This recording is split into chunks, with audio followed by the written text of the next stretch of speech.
Welcome, ladies and gentlemen. Today's broadcast is about 100% proof that you are a tenant in your own home. In order to follow what I'm about to tell you and show you as part of the evidence is that you must have these two documents, which can be found on my website, which you see being scrolled at the bottom. So if you don't have it, go to my website and download it, so you're not disadvantaged by this presentation. Even though I speak of 100% proof, the percentages are actually much more greater than that, because irrespective of whether you are in some sort of a mortgage tie or a mortgage agreement, or if you are an outright owner of your own home, you are still listed as a tenant, albeit it is in the conventional Babel language, and hence my court system has superiority over Babel language. The documents that I'm using as evidences are all real documents. Some of them were given to me by the judges, the Federal First Court judges that are with you at this moment, to show you the things that are in plain sight are not made up. They're in your possession by now. And I have done it in such a way, the presentation that is, that I've done it in terms of numbering, which means I will walk you through this document to the 30 points or so that you have to know, even in conventional language. Now, what is important is that I am not exclusively sticking with parse or syntax. I am generally educating you as to the precarious position that you are in at this moment, being in a house that you thought you owned within the deed of trust. So the first document that we're going to be looking at was sent to us, and it is one in hundreds about a complaint that he wanted to launch with my office, or my position is the correct word. And I've listed that as number one. And I'm going to be very methodical, and I'm going to go through this document in a slow and concise fashion as I possibly can, so everybody can keep up with us. These documents are from several continents, not just US or Canada or be it the UK. They're from Australia, from US, UK, and a variety of other places. So, let's look at number one. Number one on the document is in a box. Now, this explanation you must comprehend. This is a four-corner rule. You can see that. It's a four-corner rule. It's got four corners.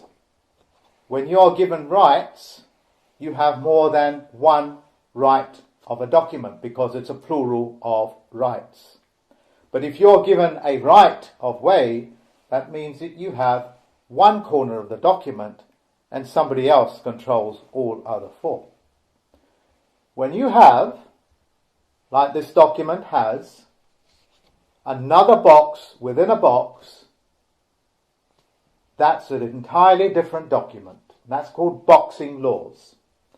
That is why the games that you play in the courtrooms and stuff have boxes, and every single box has its own set of rules, which you must understand and must know. So if you have 15 boxes here within one document, one A4 piece of paper, essentially what you have is 15 different types of rules, and you don't know what game is being played in each box. if you look upon a playing field, you will see the playing field is rigged up to do everything from baseball, as well as play football, as well as chuck a javelin, and a multitude of other field sports. That's what these documents are. And when you go out of court, you're out of order, as in a ball falling out of court. Those are the in-depth explanation as to what the violation of the four-corner rule is. And in that sense, I think this number 1 can now come to an end. Let us move on to number 2. And it is this document that you need. This particular one is from the US. And there it says, and I'm breaking down what these words mean, deed. Well, what is a deed? Well, deed means that is written and signed, delivered by just one person. It's a contract, and the minimum of persons you need, or people, or men and women, to make a contract is, of course, 2, like a marriage. Otherwise, it's just a love letter to myself, writing to myself. You understand that rather comical analogy? If I am writing the terms and conditions of my own behavior, we call that a diary that I write. And that's what a deed is. It's essentially one person signing something without anybody else. That's what a deed is. It's what they call a unilateral agreement. Uni meaning one-way agreement, contract. That's what deed is. And you've got to understand that, because without contract, that means parties coming together. It's just a unilateral agreement. It's just a love letter that they are writing to themselves in conventional language. And so I'm focusing on just one word at a time rather than the passe or the syntax. I'm choosing it as a pronoun, which is a substitute for a title or a name. It's like calling New York the Big Apple. Well, the Big Apple is the Big Apple. It's only presumption and assumption, which assumes that I'm speaking about New York. Presumption and assumption. Let's look at number 3. Trust. Deed of trust. Well, trust, ladies and gentlemen, the minimum people that you need to create a trust in the conventional world is 3 people. You being one of them. And you need 2 other people, like the witnesses on your live life claim.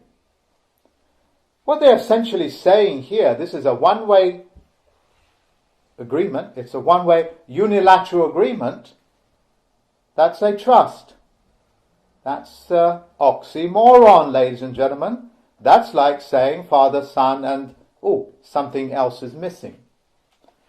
That's another way of expressing trust law. I suggest you look up trust law. Certainly I've done many lectures on it. And in conventions, you need 3 people, you being one of them. You are already starting to see how forensics works. And even though this presentation may last well over an hour, this only represents less than 1% of the knowledge of a federal postal court judge, let alone a chief federal postal court judge. Less than 1%. And already this document is starting to break down, because that's all it is. It's gibberish. When you have the word security instrument, what that means is that it's being safeguarded or secured, like me taking this document, and by the way, this is more factual than you can imagine, and putting it away into a safe, which is what they're supposed to do. So that's one way of creating a security cordon around these documents. They're supposed to be in a safe, so they can't be deleted, like you can with soft copies. And if the creators of these mortgage systems are scanning it in as deletable, I wonder why. Could it be so they don't get caught out of their fraudulent conveyance of language? You think about it, ladies and gentlemen, what security instruments are. Number 5, borrower. What does borrower mean? You've got to get your perspectives right now. Borrower means, just as the pronoun stands, that it is you that went to somebody else voluntarily to ask for something. That's very important. You've got to know that you went to ask for something. So if you went to your neighbor and you borrowed a cup of sugar, you become the borrower. You've got to understand this. This is not an offer from your next door neighbor offering you a cup of sugar. As we go along, you will see a bigger picture being drawn right before your eyes.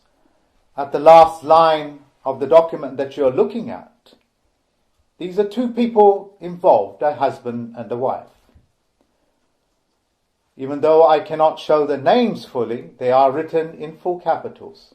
However, the other name on the other documents, I will show who it is, and that's in all capitals.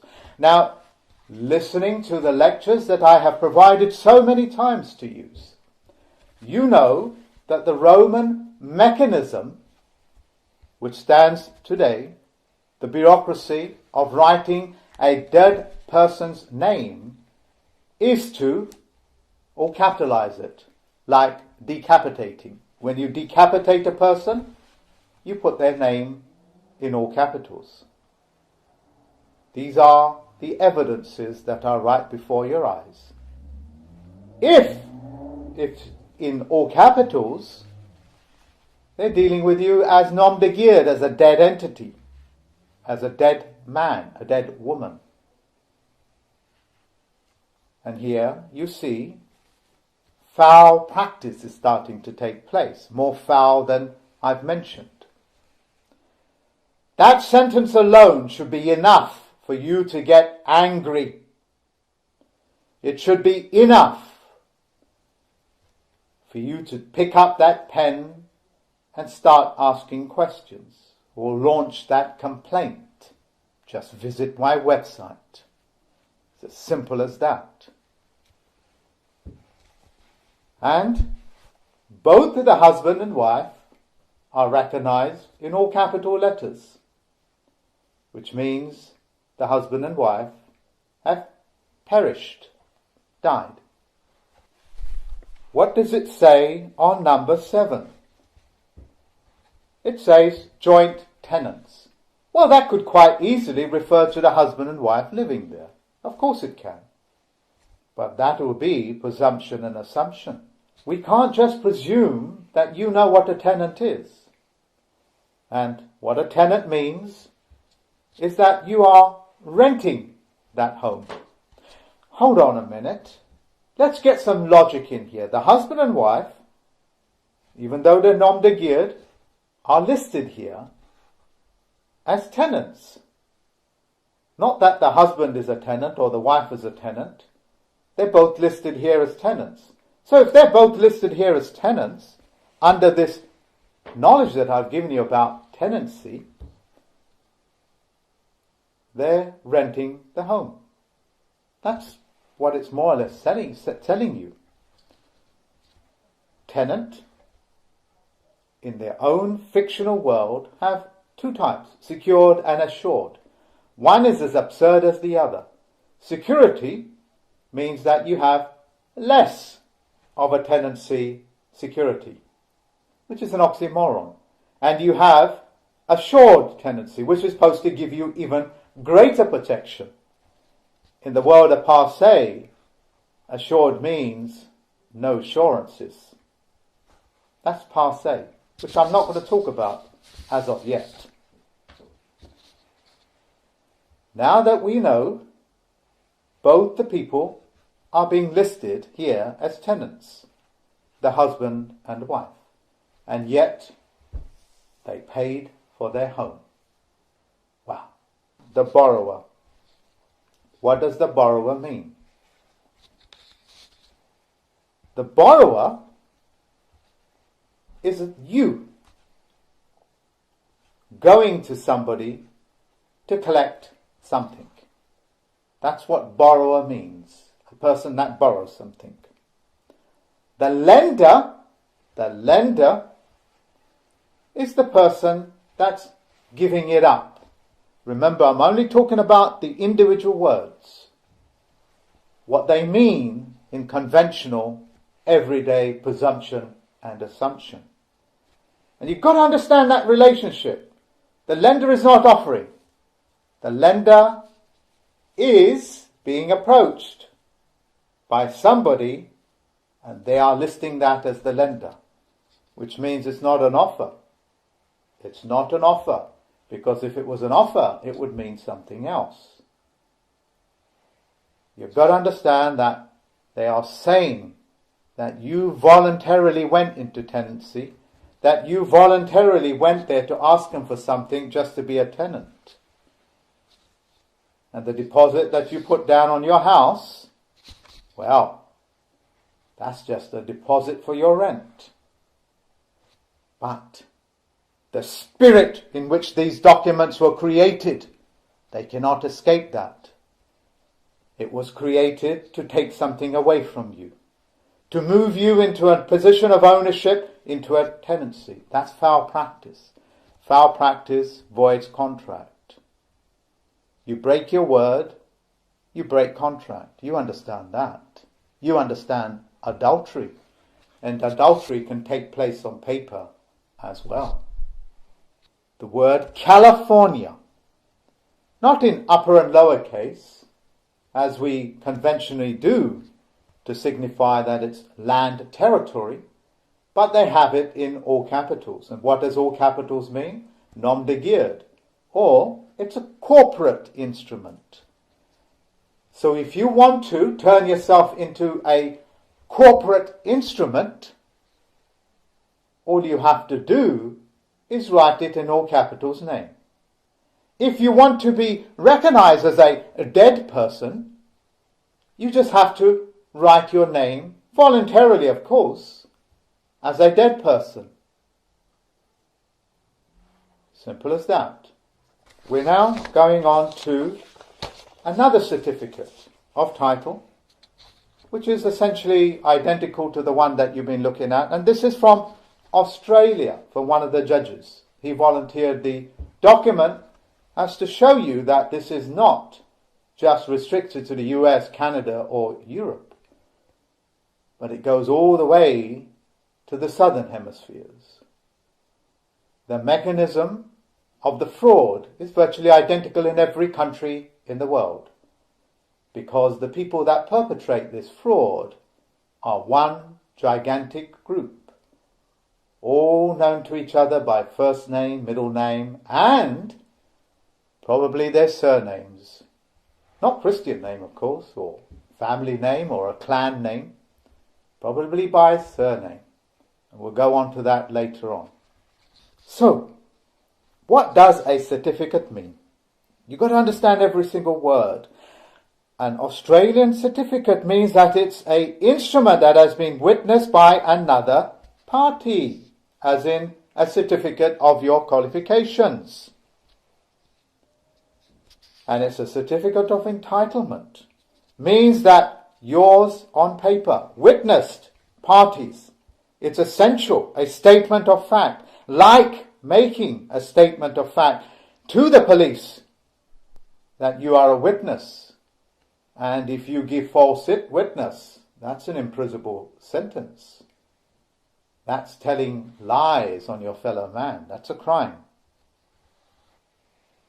Number 13. Now, this is very interesting. That essentially is the flag of this document. And within that flag is a whole heap of story. I'm not going to stay with it too long, but essentially what happened is when all the chieftains, and you may know them as fiefdoms, the planetary fiefdoms, when they came together, what they agreed upon is that they're going to essentially sell the lands that does not belong to them, as well as the people, the men and women. And they did that many hundreds of years ago. Hence this word, fiefdoms. Proof of which is on my website, including their bank accounts. Yes, ladies and gentlemen, including their bank accounts. And whatever absurd figures that they are. We don't have words for 45 zeros at the end of a bank account. I can't exactly call it a quadrillion, trillion, billion, whatever it is. Don't have a word for it. And they're not even the largest players on this planet. In that flag, what it says, what it's doing is that the crown, the lion, which is essentially African, that's an African lion, is making contract with the chieftains and the fiefdoms, if you like, of Australia. What we used to call Aborigines, who aren't actually natives. Yes, ladies and gentlemen, those wonderful programs that you see about how Aboriginal people, how African people, how European people have been victimized and bloodied by wars and stuff, were all done by your own fiefdoms. So when you see those victimhood movies of how the Red Indians or the Aborigines were hard done by, yes they were, but it was all done with the permission of your fiefdoms. That will take you into South Africa as well. Like Mandela. Did you guys know that he was a prince? Do you know those people, or the documents that are on my website, are fiefdoms? In other words, they're chiefs. Why do you think that they have a chief commoner? Think about it. These people control the minerals, the water, the land, by your consent. Do not ever allow yourself to be convinced that you are a victim of any race, any level of bigotry. It was first done to you by your own people. Hold them account. And all of you European people, hold them account. And all you so-called African people who think you are African Americans, which you are not, you are natives, hold them account. For all of those American Indians, as it were, in conventional language, who are native, hold your chiefs accountable. All of these movies that you've been watching is to drag you away from one fact. Consent law stands supreme, and since they are your chiefs, they speak for you because you gave up your power. Take it back. If you don't, you will be constantly being sold and hoodwinked and lied to. And if you are a native Australian, the land is yours. Tell the chief to get lost. Tell him to vacate his position because you no longer give consent. The symbol that you're looking at inside that flag, that logo, is essentially telling you the chieftains of Australia, the natives, are making contract with the British Lion. That's what they're saying. The British, as it were, are just the fall guys. making you believe that they are the almighty bad boys doing bad things all over the planet. Ladies and gentlemen, they never bypassed your chieftains, the people that have your trust. It is paramount that you take it away from them. As I walk you through these documents, you will see that in plain sight. You will see the heroes that you've been worshipping all your life, whether that would be that character out of South Africa, or that loin-wearing person out of India, or that red Indian chief that wears those eagle feathers, or the Australian chiefs that make you feel as if they were victimized. What was done to you by your own people. This includes England.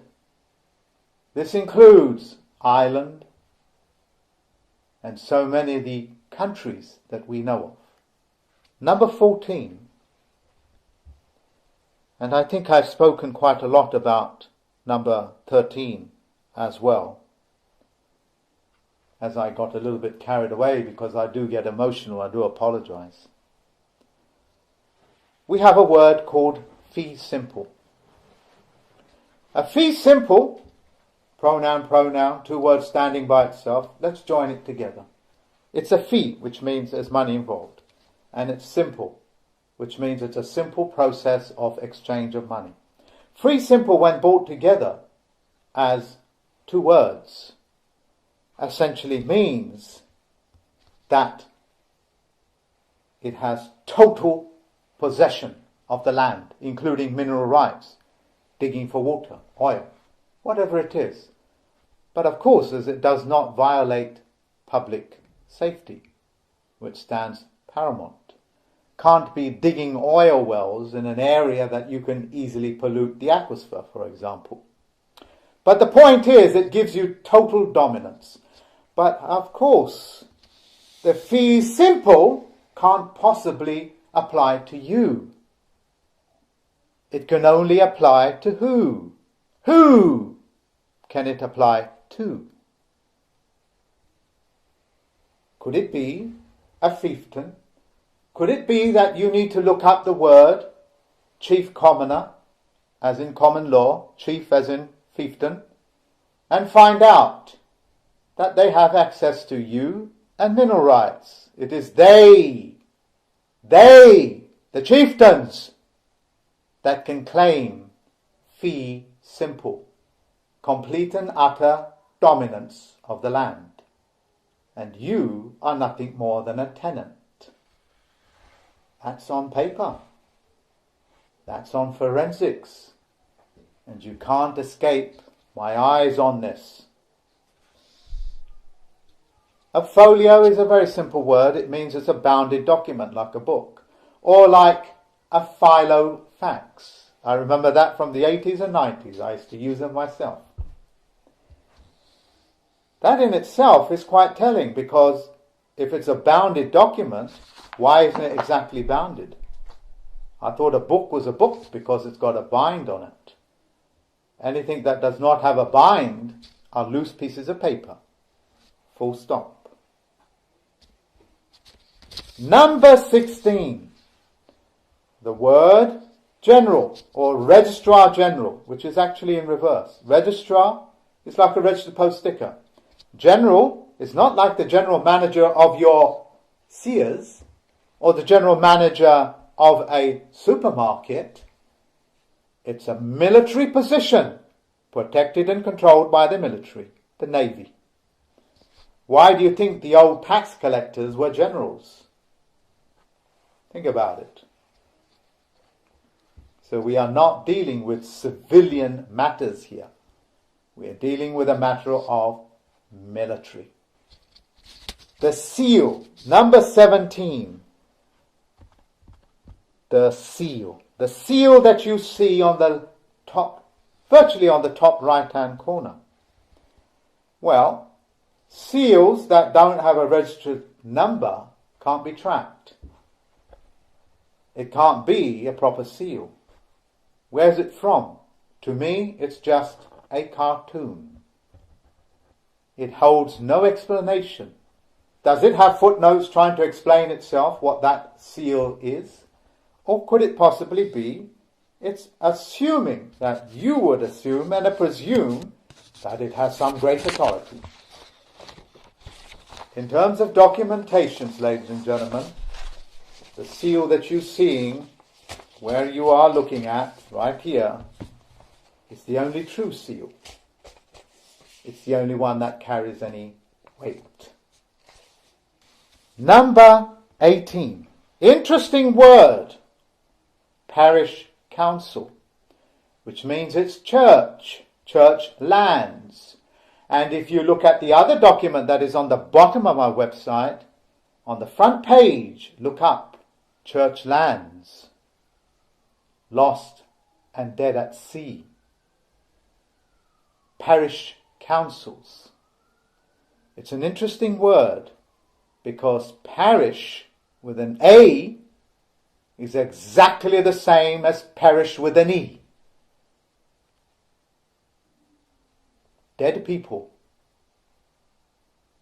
What do you think a church is? Go into a church. It's a Noah's Ark, upside down, signifying to your subconscious mind that knows about these things, because it's a higher processing unit of your neural network, telling it openly that Noah's Ark capsized and the souls in it were dead. That's what it means. It's a play on the vowels, which are the basis of all languages, A, E, I, U, in Latin. The English language has few more. Other cultures have other vowels. But the A, E, I, O, U is the Latin that is mostly common. Remember what I said to you. Parish with an A and parish with an E are one and the same. It's a change, a play on the vowels. Vowels rather than consonants. Number 19. This is an Australian instrument and it's got Hugh, who volunteered this information, who's a Chief Federal Postal Court judge, who now has powers, of course, to stop and correct them. And this isn't a deed of trust, bureaucracy that you have to go to get your documents to have these proofs, showing you they have the audacity, who bought his house in good faith and good honor,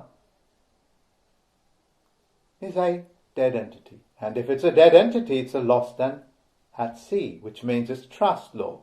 That means somebody else is controlling his estate, which I'll come on to. But you can quite literally see that his name is in all capitals. Well, as Federal Postal Court judges and Chief Federal Postal Court judges, we can control the all caps name as well.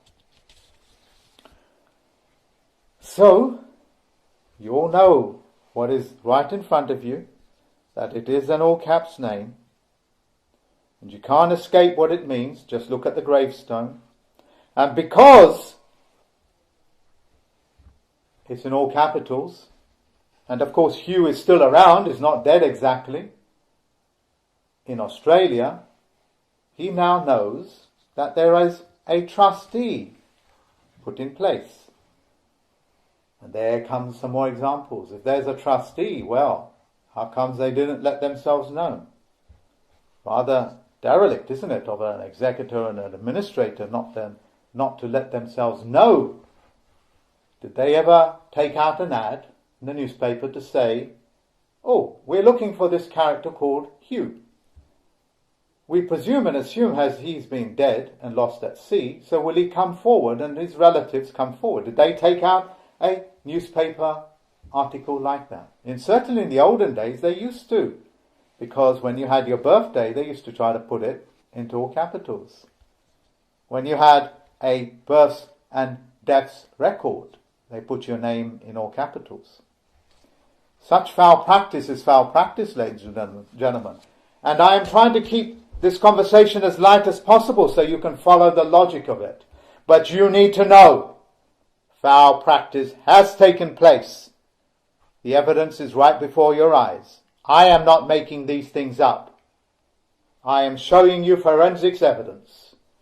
Pick this paper up, read it, get your pen out, and know that the pen is mightier than the sword, and you will find many things will collapse, and you will become the beneficiary. Number 20. What do we see here, this word again? As joint tenant. Oh, well, it's not two people that's got the mortgage, death pledge. So who is this other party called a tenant? Don't you think that everybody here that is sharing this video with everybody else, do you not think that you owe it to yourself? Do you not think you owe it to yourself to find out who that other mysterious tenant is? What do you think is going to happen when South Africa finds out who that tenant is? Perhaps they will have a Mandela moment. Or perhaps even a Nelson's column moment.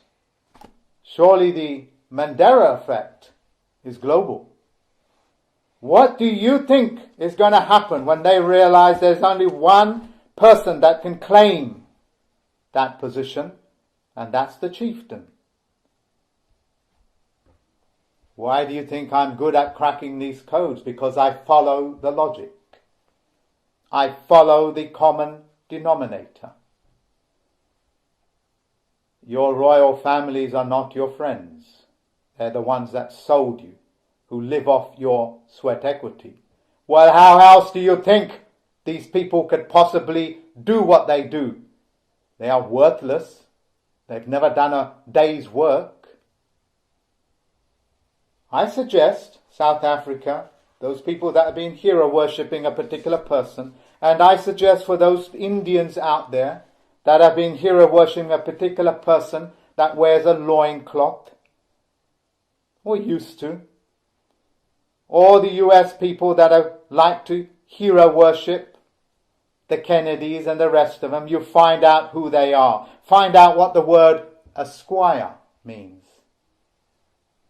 Find out how you address a citizen of London. Find out where the lawyers are domiciled. Find out what the Foreign Agents Act is in the US. And you'll quickly come to understand you're being pulled in by foreigners. You're being claimed upon by foreigners that are foreign to your customs, and that are foreign to yourself, and that are foreign to your house. Number 21. It says end of certificate. When I thought the movie ended, it was end. But then we got some more writing. You can't ignore it. If a certificate is the end, it must have nothing below it. And it doesn't matter if it's an addition from the deed of trust organizations or the bureaucracies. You cannot put anything at the end of a document where it says end. I think that should be very clear. So, essentially, when you do have other wordings that are after the word end, it's an open-ended contract. Open-ended means it's still under negotiation. Sometimes I get carried away at the level of deception. Do you know how ignorant we must have been in our past to accept this as anything of a factual title or a deed? or anything else, trust violation, whatever it is. Do you know the millions and the millions that are out there that have been hoodwinked? Those poor souls who can't obviously read and write. Until I decided to teach myself under David Wayne Miller's tutelage to read and write. And behold, what I saw was fraud after fraud. The fiction courts, you have violated every trust there is. You have no trust. You have no trust with my claimants, my contracts, or anything else. If you proceed any further with this nonsense, you will find the consequences will be quite severe. I make it very clear to you, I will control the Navy to make sure these things don't happen, because the Navy is a naval organization, and they've been with me to the day that I have a naval. Yes, ladies and gentlemen, I know that code as well. And they're there to protect those people that have blood flowing through their navels. If the Navy does not participate, perhaps it's too large a task, then I'll create one myself. And for those people that know me, know that I followed through. I keep my word. The other document is a comparison document, which is a simple registration of a car. I thought I'd use this because you need to see this. You need to understand the same fraud goes on, whether it's a house or a car, or that matter, as tragedy stands. As tragedy stands, your own children, who are nom de guerre and all capitalized. It should move the very heart of what you are. It should move the very pit of your stomach. It should cause you to vomit this vulgarity that takes place. I don't think I'm being too severe in my language when I tell you these things should make a person sick to their stomach. So this is a registration of a car. And what does it say in front? In that blue area, which is another box, where therefore it's a different game. What does it say? This document is not proof of ownership. My. It looks like that you are just a tenant of that car. If it's not proof of ownership, where is the proof of ownership of your car? Who has this proof of ownership? Certainly isn't you with your document. Who could it possibly be? Who could possibly control in this country, albeit, the DVLA? I wonder who controls, who owns that vehicle. Even though I paid for it, even though I service it, even though I get parking tickets and so on and so forth, metaphorically speaking, because I haven't driven for over 10 years. This document is not proof of ownership. Ask yourself again, where is the proof of ownership? If you don't have it, who does? Did it occur to you to write to the DVLA? Did it occur to you to write to the people that you registered the vehicle over to? Because that's what registration means. It means you are surrendering it. Did it occur to you to write to the DVLA or the current department, whichever country it is, in all 195 countries of the world? Did it occur to you to say, hey, I don't seem to have ownership of my car. It says that I do not have proof of ownership. Can you tell me who is the owner of this car, and can you provide me with that document? What do you think will happen? Am I going to cause a tidal wave here? Ladies and gentlemen, the things that I'm telling you are representative of less than 1% of what I know. Less than 1%. If I was to reach a whole 1%, I promise you I will shut you down in ways that you cannot possibly imagine. but I must not allow my anger to get away with me. United Kingdom.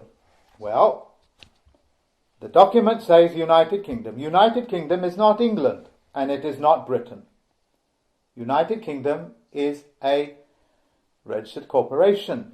When the four nations came together, yes, they're called the four nations, when they came together to form a corporate instrument under unification and called itself United Kingdom, with their own United Kingdom flag, which is another way of publicly displaying that it's a double cross. Double cross it is indeed. Who can now doubt that, since history speaks so loudly? On number 26, what does it say? It says the name of the person, which is written in all capitals, that they are the registered keeper. Like a gameskeeper, like a groundkeeper. A keeper just simply means that they are safeguarding it, looking after it. But you are certainly not the owner. Otherwise it will say owner, like own up. Ladies and gentlemen, these things are in front of your face. And since you live in your home in such a precarious, documented evidence that you are not who you think you are, and you are not the person that owns the things that you do, these things should cause you a great deal of alarm. It should cause you to take action, but do not riot. Do not do anything stupid like violence, but use the pen to control yourself instead of the sword. There are other people on this planet that have much bigger swords than you. Remember that. We have a psychological condition on this planet called passive-aggressives. Passive-aggressive is just another way of saying these people perform some of the most vilest things on paper, like poison pen letters. And they do this in all manner of ways until they gain some sort of a power over you. And they do it so often that you accept it as part of a normality to accept the all caps name through your letterbox, and therefore making contract with you, because your letterbox is an offer to the entire planet to contract with you. But do not kill the messenger, the letter man, the letter woman, the postal carrier. Do not kill that. Go and sort out this trust relationship that you don't know anything about. So many of my students just collapse that trust position by showing their live life claim, whether it's on Facebook, YouTube, or whatever the social medium is, and the FBI and the various organizations, including Secret Service, pick it up. That's one of the ways that they safeguard themselves in this, shall we say, corona period. Keeper, number 28, just in case you are confused, quite literally means that you are not the owner. Can we agree upon that? Can we agree upon that a zookeeper is not the owner of the zoo or the animals or anything else? If we can agree upon those things, then we have agreed upon two things. And if we can agree upon two things, we can agree upon three things, which is the all caps name has a trustee attached to it. And it is your choice whether to stay in a trust relationship or not. Number 29. You are asked to give yourself a title, and it looks like it's compulsory. Well, that's somebody forcing you to give a title. I didn't know you had a title. I didn't know your mum named you, or your dad, Mr. Oh, here's Mr. Baby Jones. Mr. is a subordinate name. The Arabs have one as well, and so do virtually every culture. These are the ranks aboard a vessel. and it's a subordinate position. That is why a female sailor will not be called anything but Mr. Sue, Mr. Allison. That's what they're called. They are gender neutral, because a vessel does not recognize anything except talent and qualification, what they call an able seaman. Don't let people give you a title, because title takes away your name. I have a position as a Chief Federal Postal Court Judge, as a plenipotentiary judge. My titles, well, might be put on paper if I owned land and etc. Like a title to a car, like title to a yacht, a vessel. Those would be my titles because they belong to me. And what does a title mean? It means title. If you are going to give yourself a title, ladies and gentlemen, give it as a qualification. I hold a captain's license. I can use that as a qualification, as a position, as well as a title. My choice. I control it. I will never allow people to take choice away from me. Number 30, which is a signature. What happened to that wonderful Old English word of autograph? That means it's a graph of your autonomy. Why did they talk you away from it? So you do not place your autograph, your graph of your autonomy. That's all it takes, ladies and gentlemen. This is your God-given seal. Your own punctuation, how you write your name, in upper and lower case, giving the designations that is recognized as mine globally, gives you the position to say that you are in control of yourself. Autonomy, a graph of your autonomy. A signature is essentially nothing more than an artistic piece of writing. And in artistic law, it is known as cursive. Cursive means it is the language and the writings of the dead. Dead people. Cursive writing. Cursive, as in curse somebody. It's called cursive. Join that writing is called cursive. What more do you need to know? I think the evidence that I've given you all point to one thing. You are not owner of your car. You are not the owner of your children. You are not certainly the owner of your house. Even if you've got lands and farms, or the hundreds and thousands of people that lost their farms soon as they paid off the mortgage.